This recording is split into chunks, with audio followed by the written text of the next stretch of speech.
It's important to remember two things. First, it is never good when someone dies. Never, ever. No one wants to see bloodshed, period, full stop. But as Tom Homan pointed out way back in September, right here on this show, Democrats, the legacy media mob, they are inciting this flashpoint with months of hyper, emotional, feigned, moral outrage, Gestapo, Nazi, fascist. Take a look. I said in March, Sean, back in March, I said if this hateful rhetoric doesn't stop, there's going to be bloodshed. Someone's going to die. I've seen this movie before. I've been doing this for 41 years. It's never been this bad. And, of course, the left said I was crazy. But there's already been 3 shootings just in Texas. There's a shooting at a CBP facility trying to kill a Border Patrol agent. He picked the wrong facility. That was a SWAT training facility, and they killed him. Then there was another thing just south of Dallas where they attacked an ICE facility, and an officer got shot in the neck. Now we have this, another assassination, and where, an alien died. And it's just, and I'm telling you, I'll say it again, unless the rhetoric stops, it's not over. And it's just, it's scary. I'm afraid for the men and women of ICE every night. Every night I go to bed and I pray for the men and women of Border Patrol and ICE that they go home safe to their families. They're American patriots. They're enforcing the law. And it's just, I've never seen anything like this in my entire career, and that's 41 years. And he said he wished he was wrong. I do, too. Anyone with a heart does. Anyone with a soul does. Now, Tom Homan made something else very clear. ICE is not leaving Minnesota until that job is done. Take a look. The President of the United States called me Monday morning and asked me to deploy here. Got here Monday evening, and I'm staying till the problem's gone.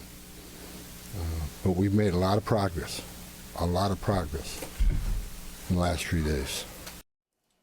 Now, make no mistake, the well-coordinated, well-funded, quote, resistance to ICE investigations in Minnesota and around the country is not about compassion. It's not about human rights. It's an attack on our very system. And Tom Homan just issued a warning to these far-left agitators. Justice, it's coming. Take a look. Well, first of all, about the organization and the funding of the attacks on ICE. I'm not going to answer a lot about that, because I'm not going to show our hand, but they'll be held accountable. Justice is coming. For 4 long years, violent criminals poured across Joe Biden's wide-open borders, unchecked, unvetted, from over 200 countries. Look at your screen. Americans in Minnesota, every other state, have been victimized by these criminal, illegal aliens, known terrorists, murderers, rapists, other violent criminals, gangbangers, and, of course, cartel members. And, by the way, ICE risks their lives in apprehending these criminals every day. Not an easy job. But Democrats like fake Native American, Pocahontas, Elizabeth Warren, seem to care more about the anti-ICE agitators engaged in this unbelievably confrontational behavior, like Alex Preddy. Alex, instigated multiple physical confrontations with law enforcement officials while carrying a loaded gun. But listen to Warren read a glowing description about Preddy. Take a listen. Alex carried patience, compassion, and calm as a steady light within him. Even at the very end, that light was there. I recognized his familiar stillness and signature calm composure shining through during those unbearable final moments captured on camera. Caring for people was at the core of who he was. He was incapable of causing harm. I don't remember Elizabeth Warren standing for Laken Riley's family or Jocelyn Nungary's family. Elizabeth Warren, frankly, living in an alternate universe.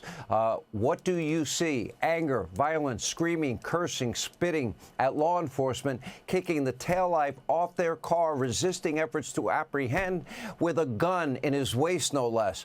What about the rest of her party? Elected Democrats now vowing to dismantle ICE, DHS, Border Patrol. What is going on? Take a look. We really need to, as soon as we get the gavels back, we have to dismantle DHS and ICE and CBP.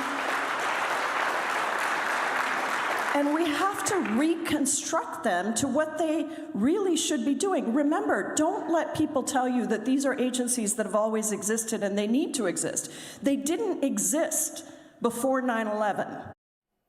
They even disagree with Barack Obama. We played that tape. In other words, no border, no country. You know, America would cease to exist. This is not about protecting human life. It's about upending America as we know it. And apparently Governor Walz doesn't believe the U.S. has the right to enforce U.S. immigration law. In fact, they do. Take a look.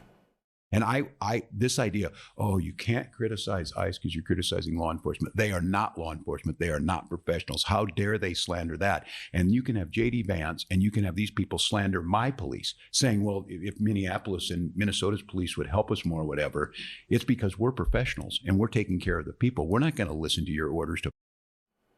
All right. Again, do you see where this is headed? Democratic Party, sanctuary cities, sanctuary states, open borders. They don't care about the human toll of mass migration.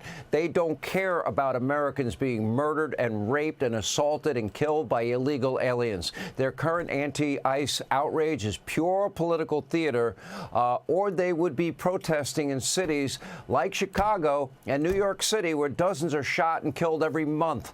Ultimately, they want to dissolve our borders and fundamentally transform a country and the people that they despise. Hey, Sean Hannity here. Hey, click here to subscribe to Fox News YouTube page and catch our hottest interviews and most compelling analysis.